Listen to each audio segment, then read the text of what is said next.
My heart hammered against my ribs, a frantic drumbeat against the hum of the small jet's single engine.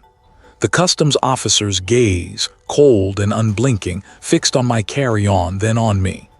He wasn't looking at the clothes, but at the carefully packed truth hidden beneath them, a truth that could bring down an empire or bury me alive. The late flight, a forgotten charter to a forgotten corner of the world, was my last chance, and this man, with his neatly pressed uniform and his indifferent stare, was the final gatekeeper. "Anything to declare, sir?" he asked, his voice flat, devoid of emotion, yet carrying the weight of a silent threat. I felt the sweat prickle my hairline, knowing that a single wrong word, a flicker of hesitation, could unravel everything I had risked. It had all begun 3 months earlier, with a number that refused to balance. My life as a forensic accountant at Sterling and Finch had been a predictable rhythm of debits and credits, a world of elegant precision where every penny had a place and a purpose. I thrived in that order, my identity forged in the quiet certainty of accurate ledgers. Then came the Oakhaven account, a new client, impossibly wealthy, impossibly opaque. A routine audit turned into a labyrinth, and somewhere within its winding passages I found it. A series of transactions, small at first, then larger, moving through shell corporations like ghosts in the machine. They were designed to mimic legitimate investments, but the patterns, once I knew how to look, screamed of something far more sinister than a simple accounting error. I traced the initial transfers back to a network of offshore entities, a spiderweb of ownership obscured by layers of legal fiction. Each thread, when pulled, led not to a legitimate business venture, but to another holding company, another postbox address in a tax haven I'd only ever read about. It was elegant, almost beautiful in its complexity, but the sheer volume of money, hundreds of millions cycling through, felt like a gaping wound in the financial ecosystem. What was I truly looking at? My first instinct was to report it. That's what we did at Sterling and Finch. We unearthed discrepancies, we presented solutions. I drafted a preliminary report, detailing the anomalies with clinical precision, highlighting the suspicious beneficiaries and the unusual velocity of funds. I believed in the system, in the integrity of the firm. I still believed in Thomas, the man who found the truth. I scheduled a meeting with a colleague, a man whose smile rarely reached his eyes, known for his ability to make problems disappear. He listened, his gaze fixed on a distant point beyond my shoulder, as I laid out the evidence, the carefully compiled spreadsheets, the red flags fluttering in the digital wind. When I finished, the silence in his opulent office stretched, thick and suffocating. "Thomas," he said, his voice soft, almost paternal, "I have a commendable eye for detail, truly exceptional." He paused, leaning forward just enough to make eye contact, his smile widening but still not reaching his eyes. "However, Oakhaven is a sensitive client, high value. And sometimes, Thomas, the most sophisticated financial structures can appear unconventional to the uninitiated." He pushed my report back across the polished mahogany, a subtle dismissal. He wasn't saying I was wrong, he was saying I was asking the wrong questions. The message was clear, delivered with the subtlety of a surgeon's scalpel: back off. My concerns were not just downplayed, they were actively discouraged. The corruption, Thomas now understood, didn't just touch Oakhaven. It seeped into the very foundations of Sterling and Finch. The firm wasn't just overlooking it, they were complicit. And if they were, what did that make me? Undeterred, a growing sense of unease gnawing at my conscience, Thomas began my own covert investigation. My office, once a sanctuary of order, transformed into a clandestine war room after hours. Thomas started with Oakhaven's public filings, cross-referencing names, addresses, and corporate registrations, painstakingly building a network map on a secure, encrypted laptop Thomas bought with cash. The firm's servers were too dangerous, too easily monitored. Thomas discovered that Oakhaven wasn't just laundering money, it was a conduit, a central hub for a sprawling international syndicate. The transactions weren't just unusual, they were designed to obscure the origins of immense wealth, funds that smelled of illicit trade, of desperate lives and broken laws. One evening, working late, the office deserted save for the hum of servers. I noticed it. A slight, almost imperceptible shift in the light outside my window. It wasn't there when I arrived. My heart tightened. The subtle surveillance began to mount, a creeping unease that permeated my days and nights. My phone would ring, only for the caller to hang up without a word. A colleague I barely knew started asking pointed questions about my workload, my new hobbies. I'd find my desk subtly rearranged. A pen moved. A file shifted, nothing missing, just a message. "We see you." The psychological pressure was a slow burn designed to make me doubt my sanity, to make me question if Thomas was imagining things. Thomas started taking different routes to work, checking my rearview mirror obsessively, feeling eyes on me even when Thomas was alone. The constant vigilance was exhausting, stripping away the calm Thomas once cherished. Was this the price of digging too deep? Then came the morning my daughter's school bus was delayed. Not just delayed, but involved in a minor fender bender, a scraped bumper, no injuries. But the other driver, a hulking man with an empty, dead stare, had lingered, his eyes finding mine across the chaotic street. He hadn't touched my daughter, but he had shown me he could. The illusion of safety shattered into 1,000 pieces. My meticulously ordered life, my family's sanctuary, had been breached. This wasn't just about numbers anymore. It was about protecting everything I held dear. My identity as a cautious number cruncher was being stripped away, replaced by something harder, something I barely recognized. I was no longer just an accountant seeking truth. I was a father fighting for his family. I knew I couldn't fight alone. The syndicate was too vast, too powerful, its tendrils wrapped around institutions Thomas once trusted. My mind went to Marcus Thorne, a brilliant investigative journalist known for his tenacity and his knack for uncovering corporate malfeasance. He'd been disgraced years ago, caught in a scandal that smelled suspiciously like a setup, but his reputation for integrity, however tarnished, remained.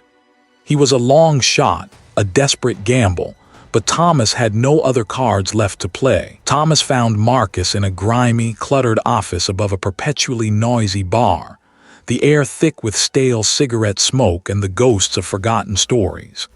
He looked older, wearier than his press photos suggested, his eyes holding a cynical glint that spoke of too many battles fought and lost. He listened, nursing a lukewarm coffee, his expression unreadable, occasionally scribbling notes on a pad with a frayed pencil.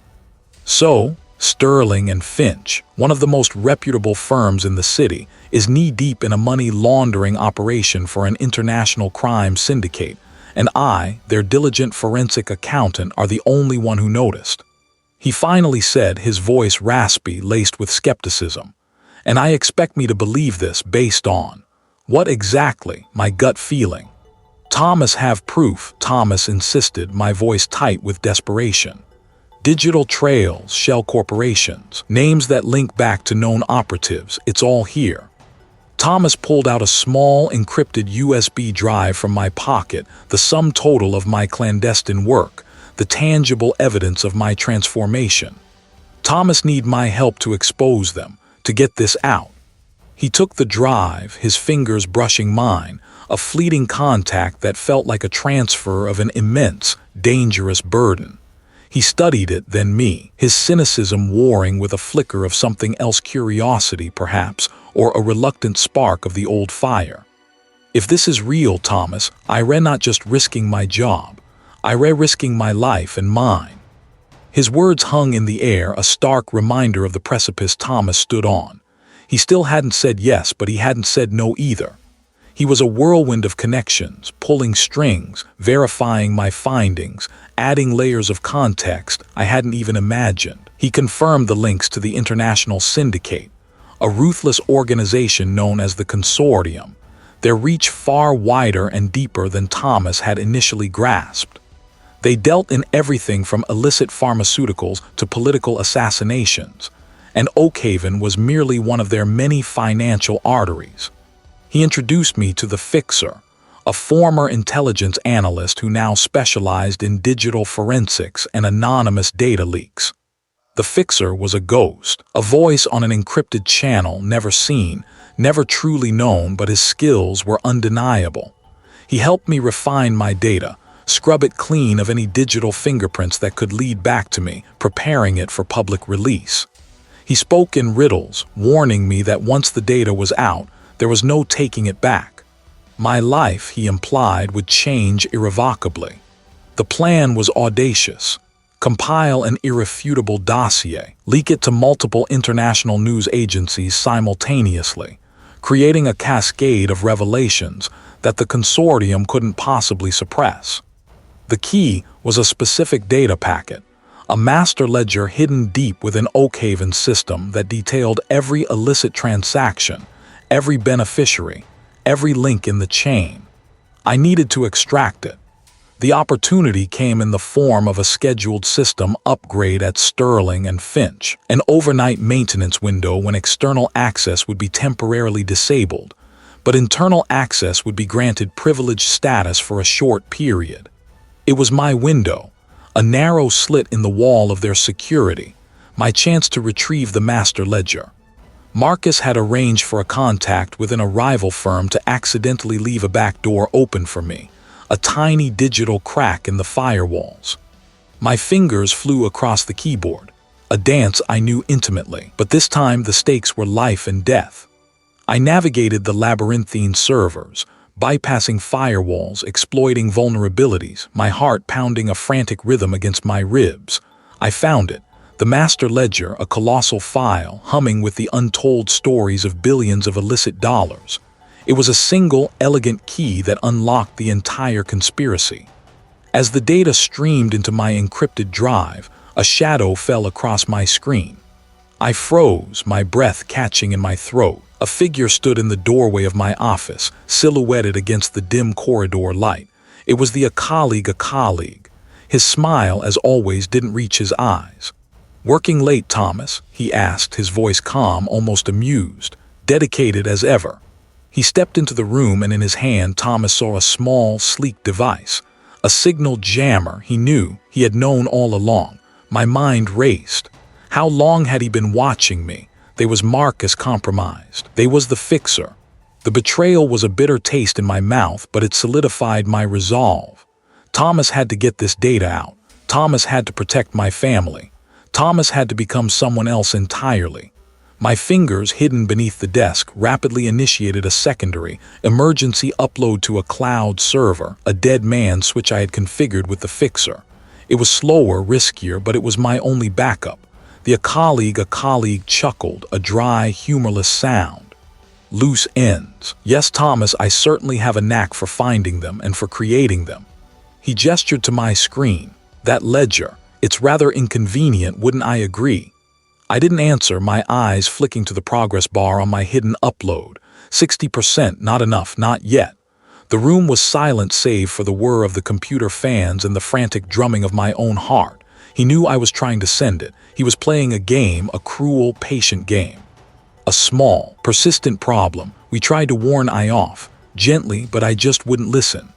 He took another step closer, and I saw a glint of metal in his other hand. My breath hitched.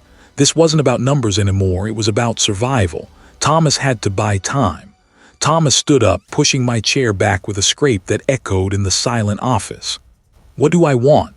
I asked, my voice a little hoarse, my eyes fixed on the progress bar now at 75%. "Just to contain the damage," he said, his smile now a predatory baring of teeth. "And to ensure I understand the gravity of my misjudgment." He lunged. Thomas reacted on instinct, grabbing a heavy stapler from my desk and swinging it wildly. It connected with his arm, a sickening thud, and the scalpel clattered to the floor. Thomas didn't wait. I bolted, scrambling out of my office, past the stunned colleague, and into the deserted corridor. My mind screamed one thing: run. I heard his furious shout behind me, the sound of heavy footsteps pursuing. The building, once my sanctuary, was now a trap. I burst out of the emergency exit, the cool night air hitting my face like a slap. My car was parked blocks away, too far. I ran blindly, fueled by adrenaline and a desperate need to escape, to get the data, my proof, into the world.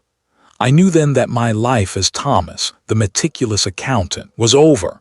The man running through the night, clutching an encrypted drive, was someone new, forged in fear and defiance. I eventually made it to a prearranged safe house, a small, nondescript apartment Marcus had secured. My hidden upload completed just as I crashed through the door, gasping for breath, my body aching. The data was out, a small beacon in the digital ocean, but it wasn't enough. I needed to deliver the physical drive, the irrefutable evidence, to a contact Marcus had arranged. A late flight, a forgotten charter to a small airport where international journalists were waiting. Marcus met me at the safe house, his face grim. "They know I have it, Thomas. They're closing in. A colleague. No one at the firm knows where he is." He handed me a small, discreet package. "This is my ticket, and this," he added, placing a small, flat device in my palm, "is a GPS tracker." "What about I asked. My voice raw. He just shrugged, a weary smile touching his lips. "I've got my own battles to fight. Just get this out, Thomas, make it count." He squeezed my shoulder, a silent farewell, then melted back into the night.